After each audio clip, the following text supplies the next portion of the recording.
வணக்கம், நான் Poomathi Gopalakrishnan. Welcome to boomas feathers. வெயில் காலம் ஸ்டார்ட் ஆகிடுச்சு. இப்போயே நம்ம எல்லா வடகத்தையும் ரெடி பண்ணி போட்டு வச்சிட்டோன்னா 1 இயருக்கு எந்த கவலையும் இருக்காதுல்ல. ஆமாங்க, கண்டிப்பாக போட்டு வச்சுக்கலாம். நானும் அடுத்தடுத்து ஒவ்வொரு சீரீஸாக அப்லோட் பண்ணுறேன். இன்றைக்கி துவரம்பருப்பில் எப்படி வடகம் ரெடி பண்ணுறதுன்னு பார்க்கலாங்க.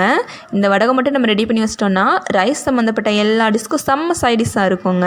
அது மட்டும் இல்லை, நம்ம எல்லாருக்கும் பிடிச்ச செம்ம ஒரு ஸ்நாக்ஸாக கூட இருக்கும்.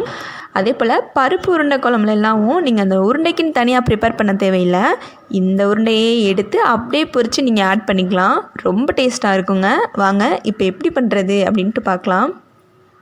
நான் இன்றைக்கி அரைப்படி ஃபுல்லாக துவரம்பருப்பு எடுத்திருக்கேங்க. இது கிட்டத்தட்ட 1 கிலோ வரைக்கும் இருக்கும். இதை ஒரு 4 to 5 டைம்ஸ் வரைக்கும் நல்லா வாஷ் பண்ணிக்கோங்க.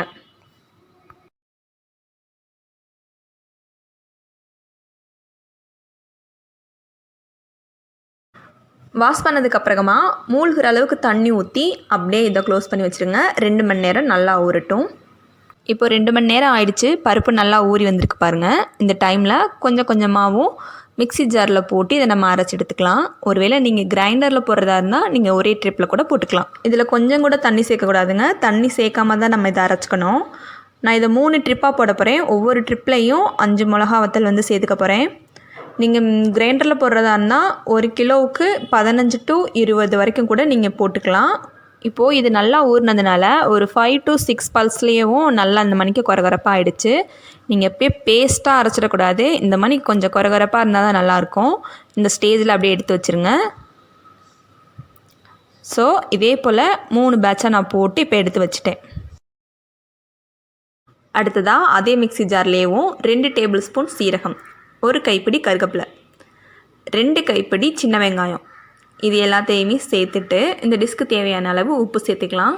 நான் இன்றைக்கி 1.25 டேபிள் ஸ்பூன் சேர்க்குறேன். 1 டேபிள் ஸ்பூன் இது கரெக்டாக இருக்கும்.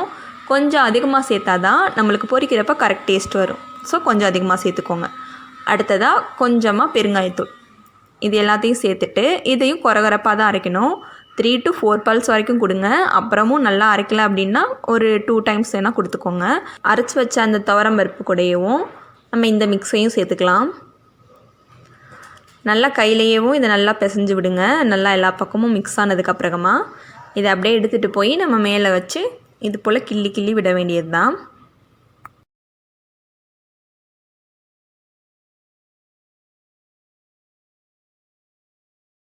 நல்லா கிள்ளி விட்டதுக்கப்புறமா இது இந்த மாதிரி க்ளோஸ் பண்ணி மூடி வச்சுருங்க.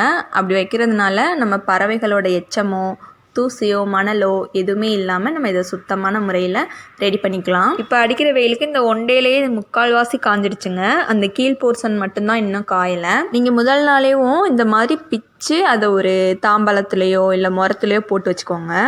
இல்லைன்னா நீங்கள் அது நல்லா காஞ்சிருச்சுன்னா அதை அவங்களால பிக்கிறதுக்கு முடியாது. கொஞ்சம் கஷ்டமாக இருக்க மாதிரி இருக்கும். அந்த நூலை கூட அது பிச்சுட்டு வந்துடும்.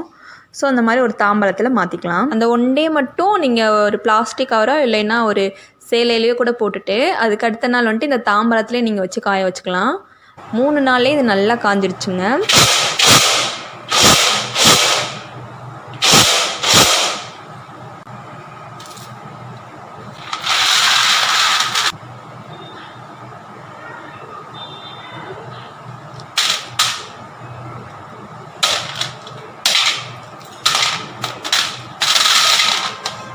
அவ்வளோதான். இப்போ இது பொரிக்க ரெடி ஆகிடுச்சு. பொரிச்சிடலாமா?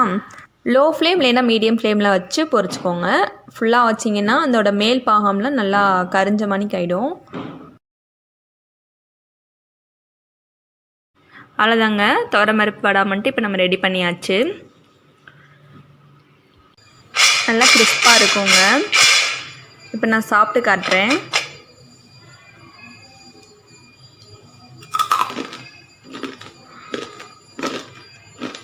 செம்ம டேஸ்ட்டாக இருக்குங்க. நீங்களும் இதே போல் ரெடி பண்ணி சாப்பிட்டு என்ஜாய் பண்ணுங்கள். வீடியோ பிடிச்சிருந்தா சப்ஸ்கிரைப் பண்ணி லைக் பண்ணுங்கள். தேங்க்ஸ் ஃபார் வாட்சிங்.